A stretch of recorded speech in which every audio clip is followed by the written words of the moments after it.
I met him while arguing with strangers online. He vanished without warning, and losing him hurt more than losing people I knew in real life. I never planned to notice him, not in the way people notice someone special, but in the accidental way you notice a light still on in a distant apartment window and wonder who forgot to turn it off, because it started like every pointless argument online does, with a post that felt louder than it deserved to be and opinions thrown around like stones, sharp and careless, until one comment crossed a line that made something tighten in my chest, and without thinking I replied, not to win, not to impress, but because staying silent would have felt like agreeing.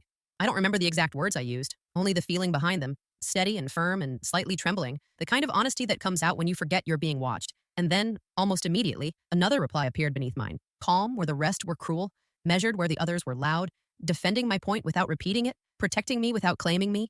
And I remember smiling at my phone in a way that surprised me because I hadn't smiled like that in days. We didn't speak directly at first, not really. We just kept appearing in the same threads, responding to the same people, correcting misinformation, calling out unnecessary hostility, standing beside each other without saying thank you or acknowledging the alliance. And slowly, I began to recognize his username, the way you recognize a familiar face in a crowd. Not consciously at first, but with a small internal relief whenever it appeared. Different posts, different topics, different moods, yet always the same presence.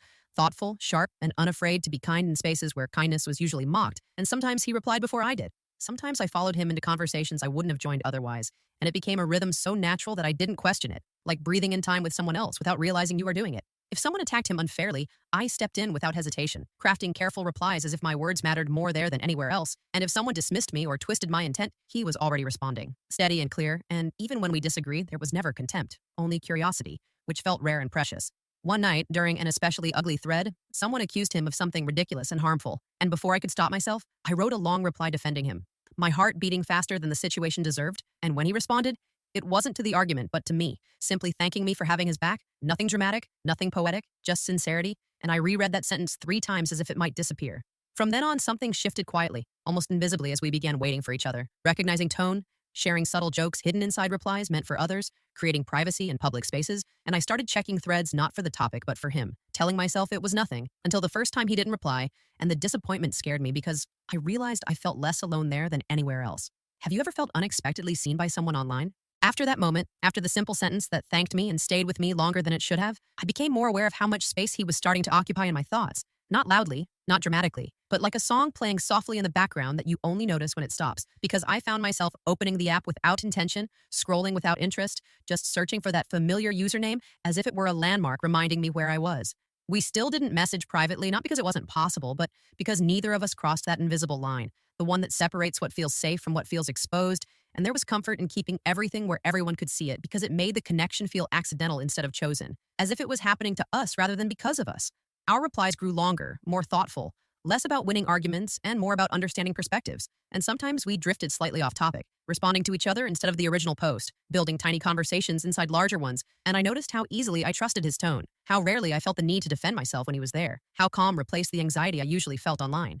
I began to recognize patterns in him, the way he used humor to soften sharp truths, the way he avoided piling onto people even when they deserved it, the way he asked questions instead of making assumptions. And without realizing it, I started measuring other voices against his, finding them lacking in patience or depth, which unsettled me because I had never needed comparison before.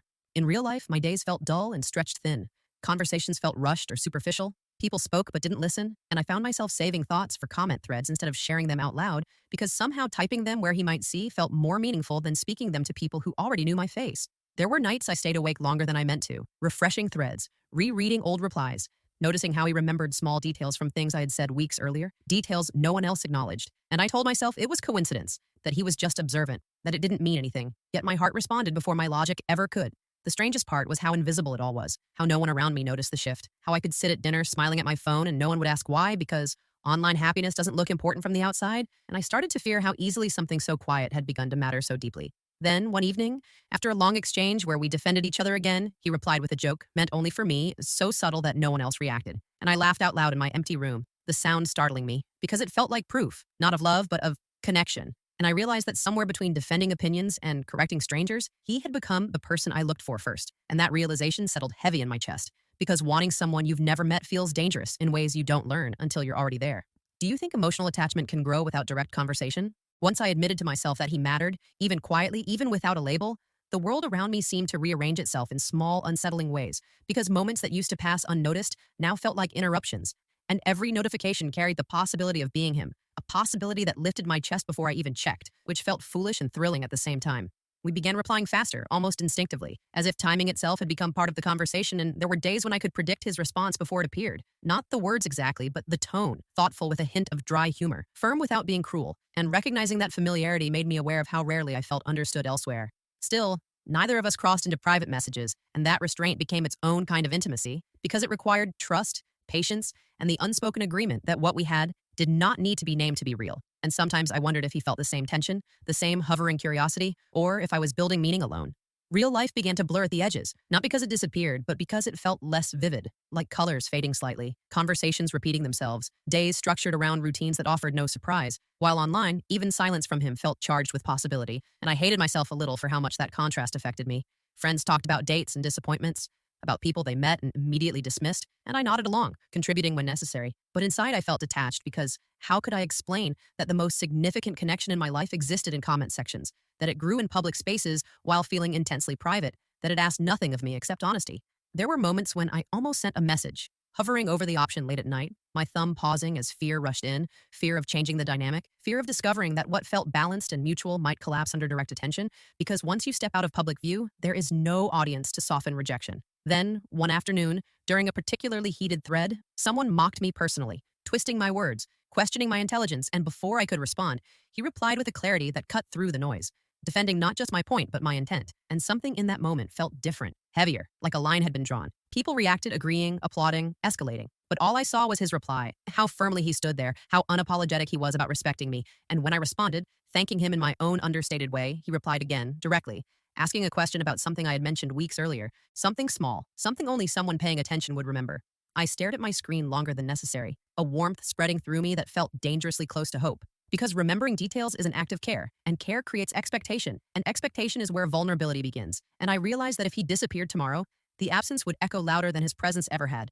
That thought stayed with me longer than I wanted it to, settling into my chest like a quiet warning, because attachment grows not in grand declarations but in consistency, and he had been consistent in a way that made my world subtly tilt toward him, even as I tried to keep my feet planted elsewhere. Would you have taken the risk and sent a private message? After that moment, after realizing how deeply his consistency had anchored itself inside me, I became more cautious, more aware of every interaction, because once you recognize attachment, you can no longer pretend you are immune to its consequences. And I started questioning my motives, asking myself whether I was seeking conversations for their own sake or for the quiet reassurance of his presence within them. Days passed where our paths crossed repeatedly, sometimes deliberately, sometimes by chance, and the familiarity grew heavier, more charged, as if every exchange carried an unspoken awareness that something existed beneath the surface, something neither of us acknowledged but both of us respected enough not to disrupt, and that restraint felt both comforting and exhausting. I noticed how his replies changed slightly, becoming more attentive, more curious about my thoughts rather than just my arguments, and I responded in kind, sharing pieces of myself I rarely offered online, not personal details, but perspective, vulnerability woven carefully into opinion, and he met it without judgment, which made me feel safer than I expected.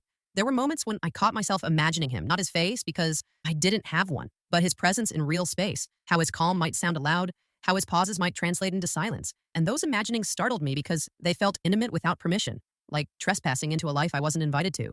Real life continued its steady march, work deadlines, casual conversations, familiar frustrations, but it all felt slightly distant, like watching through glass, and I began measuring my days by whether or not he appeared online, whether our rhythm continued uninterrupted because silence, even brief, now carried weight. One evening, he didn't reply where I expected him to, and I told myself not to overthink it, that people have lives, obligations, reasons that don't revolve around me, yet unease crept in anyway, subtle but persistent, because once someone becomes part of your routine, their absence disrupts more than your schedule. When he did reply later, apologizing casually for being busy, relief washed over me so quickly it embarrassed me, because no one should have that much power over your emotional state without even knowing it, and that realization forced me to confront how unbalanced things might already be.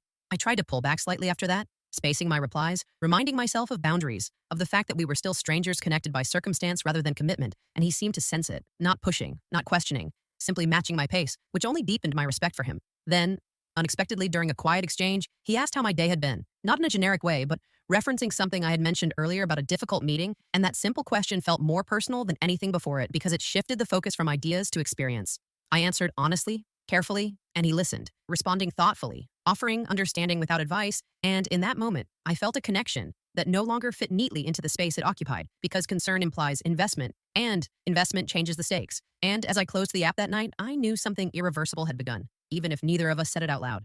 Do small questions sometimes mean more than big confessions? From the moment he asked about my day and listened as if the answer mattered, the connection stopped feeling accidental and began to feel chosen, even though neither of us said it, because attention is a decision, and he was giving me his in ways that felt deliberate, thoughtful, and quietly intimate.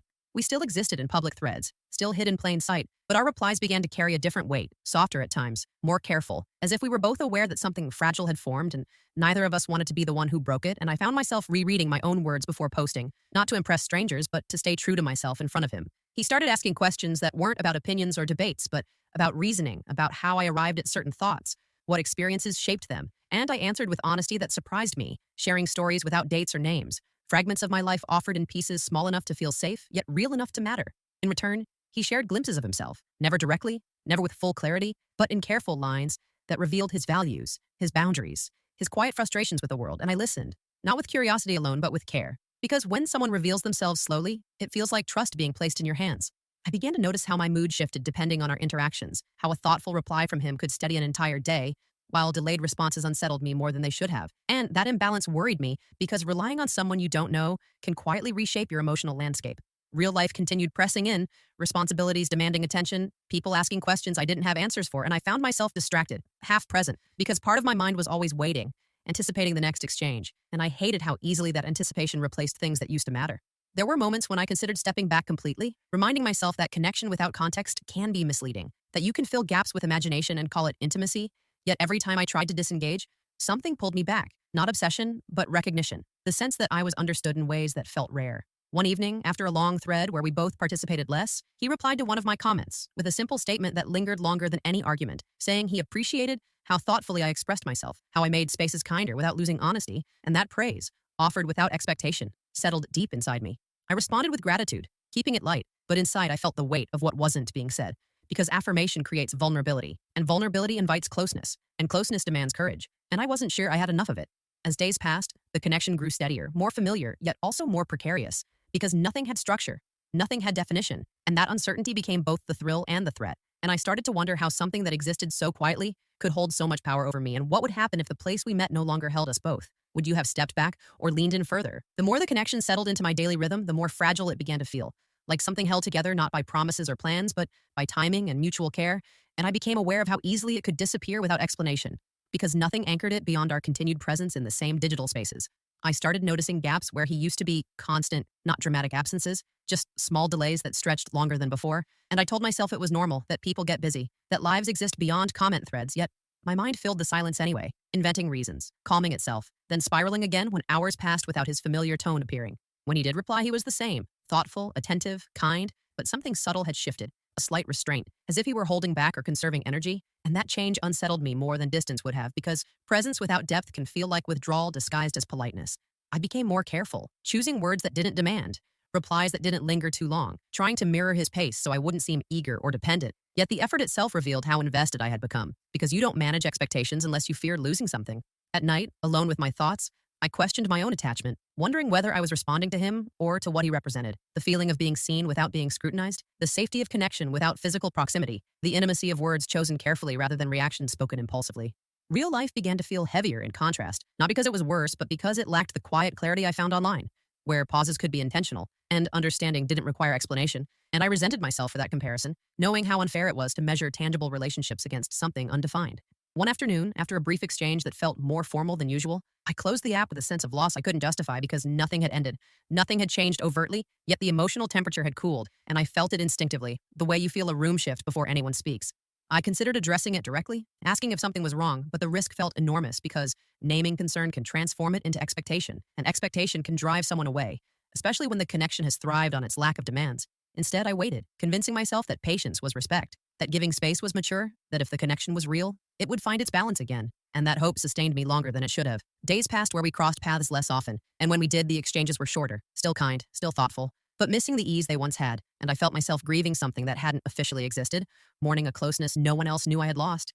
That quiet grief settled into my routines, coloring ordinary moments with distraction and doubt, because when a connection fades without explanation, it leaves you questioning not only the bond, but your own perception. And I began to wonder whether I had imagined the depth entirely, or whether he felt it too, and was simply choosing distance over vulnerability. Is distance sometimes a form of protection or avoidance? The silence didn't arrive all at once. It slipped in gradually, like light fading at the end of a day you didn't realize you were watching closely. And at first, I didn't panic because I had already learned to excuse distance, to soften disappointment with logic, to tell myself that connection does not always mean availability. But then patterns broke, threads where he would have replied passed untouched, conversations unfolded without his calm presence, and I felt a strange emptiness settle in places that used to feel full, because absence becomes noticeable only after routine has taught you what to expect. I tried to stay normal, to engage as I always had, replying to others, sharing thoughts, defending strangers, yet everything felt off, like speaking in a room where the acoustics had changed. And I kept glancing at the space where his replies should have been, catching myself mid-scroll, heart tightening before I could stop it. Days turned into a week, and the quiet stretched thin, and I began to question myself more harshly than before, replaying every interaction, every word, every pause, searching for the moment where I might have tipped the balance, said too much, revealed too clearly that he mattered to me, even though I never named it. What hurt most was not knowing, because without explanation, your mind fills the gaps with blame, and I blamed myself easily, wondering if he sensed my attachment and chose distance, if he grew bored, if I was simply another passing presence in his life, while he had become a fixed point in mine. Real life responded poorly to my distraction. Deadlines slipped, conversations blurred. I laughed when expected and nodded at the right moments, but inside, I was unraveling quietly, because grief without permission feels embarrassing, and I had no right to mourn something that had never been claimed. I considered sending a message then, breaking the unspoken rule we had both respected, but the thought filled me with fear, because reaching out would confirm that I cared more than I was willing to admit, and silence, painful as it was, at least preserved my dignity. Then one evening, just as I was beginning to accept that this might be how it ended, his username appeared again, replying to a post I had commented on earlier, and relief flooded me so fast it felt like weakness, because my emotional state shifted instantly, hope rushing back before caution could intervene. He didn't address the absence, didn't explain, just engaged as if no time had passed, and I followed his lead, responding lightly, pretending my chest wasn't tight with unsaid questions, because sometimes continuity feels safer than honesty. Yet something was different. Not distant exactly, but guarded, as if he were present without fully stepping in. And that partial return hurt more than the silence, because it offered just enough to remind me of what we had been without restoring it. That night, as I closed the app, I realized how deeply my real life had begun to revolve around this invisible connection. And the thought frightened me, because dependence doesn't announce itself. It reveals itself when the possibility of loss becomes unbearable. Is partial presence more painful than complete absence? After his return, nothing settled the way I hoped it would, because familiarity without warmth feels hollow, and I became hyper-aware of every exchange, measuring pauses, rereading tone, searching for signs that the distance I felt was real, and not something I had imagined into existence out of fear. We continued crossing paths, still replying in the same spaces, still sharing opinions, still defending each other when necessary, yet the ease that once wrapped around our words had loosened, replaced by politeness that felt careful rather than natural, and I struggled with the uncertainty of it, because ambiguity is harder to endure than rejection. I started to feel split between gratitude and resentment, grateful that he was still there, that the connection hadn't vanished entirely, resentful that it no longer felt mutual in the way it once had, because when you taste closeness, distance feels intentional, even when it isn't. At times he surprised me, replying with insight that reminded me of why I cared, offering support when others were dismissive, and those moments reignited hope so quickly it startled me, because hope is persistent, especially when fed in small, unpredictable doses. But just as often, he disappeared again, not long enough to be final, not short enough to be harmless, and the inconsistency began to wear on me, eroding the steadiness I once found in his presence until even anticipation felt exhausting. I realized how much of myself I had rearranged around him, how my attention bent toward spaces he might occupy, how my thoughts lingered longer than necessary on words that might not mean what I wanted them to mean, and that realization came with shame, because dependence grows quietly and announces itself only when it's already rooted. Real life started pushing back, demanding focus, pulling me into moments I could no longer half inhabit, and I noticed how often my mind drifted away, how conversations felt incomplete because part of me was elsewhere, waiting, hoping, bracing for disappointment, and that divided attention left me drained. One night, unable to sleep, I scrolled through old threads, reading our exchanges in order, watching the evolution of tone, the gradual softening, the subtle shift toward care, and then the slow retreat, and seeing it laid out like that made it impossible to deny that something real had existed, even if it no longer did. I wondered whether he noticed the change too, whether he felt the same pull and chose to step back, or whether his life had simply moved in directions that no longer aligned with mine. Because timing has a way of turning connection into memory without asking permission. The thought that this might be all it would ever be, a chapter without resolution, unsettled me deeply, because unfinished stories linger longer than complete ones, and I found myself craving closure more than continuation, an answer more than attention.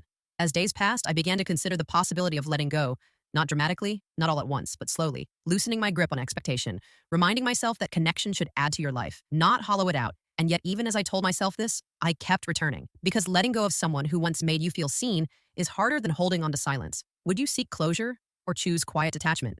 The decision to let go didn't arrive with clarity or relief. It came slowly, layered with doubt, because even when you know something is hurting you, releasing it feels like erasing proof that it ever mattered, and I wasn't ready to believe that the connection deserved to fade without acknowledgement.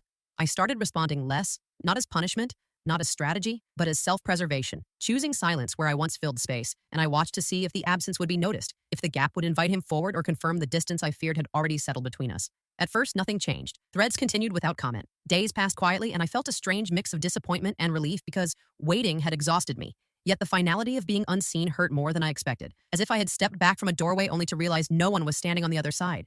Then unexpectedly, he replied to something I wrote. Not immediately, not urgently, but with the same thoughtfulness that once anchored me. And for a moment, everything rushed back. Warmth, familiarity, hope, all colliding inside my chest, reminding me how little distance it takes to reopen something fragile. I answered carefully, aware now of how much power small exchanges held over me, and the conversation unfolded gently, respectful, restrained, like two people aware of what they were not saying, and that awareness pressed heavier than any argument ever had. There was a pause then, longer than usual, and I told myself not to check, not to wait, not to rearrange my evening around a reply that might never come. But habit is persistent, and I checked anyway, refreshing the thread with a quiet desperation I no longer wanted to own. When his response appeared hours later, it was kind, considerate, and distant, the words of someone who cares but is choosing space. And reading it felt like understanding without explanation, because sometimes tone communicates what language avoids. That night, I cried, for the first time since it began. Not loudly, not dramatically, but in the quiet way grief often arrives, seeping into corners you didn't realize were empty, because I finally accepted that whatever this had been, it was no longer moving toward me. Real life demanded attention again, and this time I forced myself to give it, turning notifications off, resisting the urge to search familiar spaces, reminding myself that presence should be mutual, not chased, and that longing without reciprocation eventually becomes self-betrayal.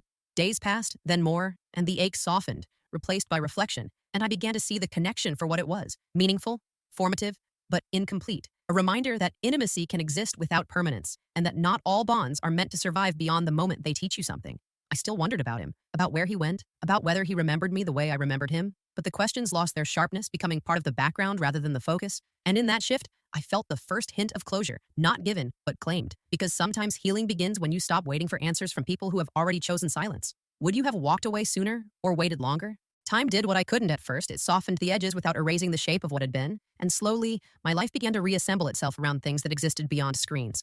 Routines regaining weight, conversations feeling present again, and the quiet panic I once felt when opening the app fading into something manageable.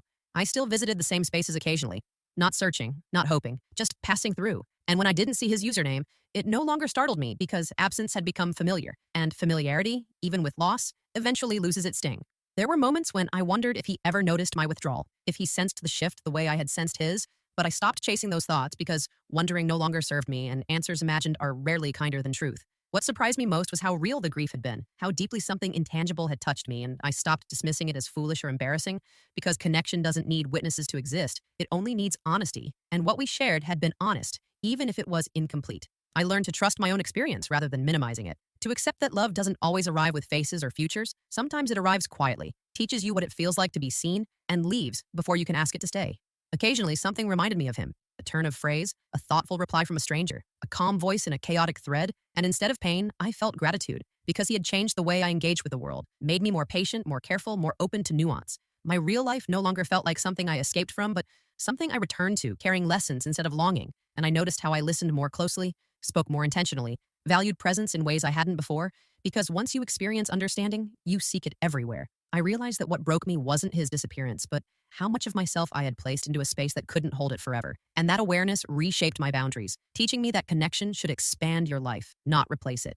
If I could speak to the version of myself who fell in love through comment replies, I wouldn't warn her away. I wouldn't tell her to protect herself sooner. Because vulnerability is not a mistake, it's a risk. And risks are how we learn where our hearts can go and where they shouldn't stay. Sometimes I still think about how easily it began, how quietly it ended, and how deeply it mattered anyway. And I've made peace with the fact that not every story needs resolution to be meaningful. Not every connection needs permanence to be real. We argued in threads, defended each other against trolls, shared understanding without promises, and then one day, one of us stopped replying, and my real life fell apart before it rebuilt itself stronger, clearer, and more grounded than before. And now, when I see strangers defending each other online, finding warmth in unexpected places, I don't dismiss it, because I know how powerful it can be to be seen, even briefly, even anonymously, and how sometimes the love that changes you most is the one that never needed a name. Has an online connection ever changed you in real life?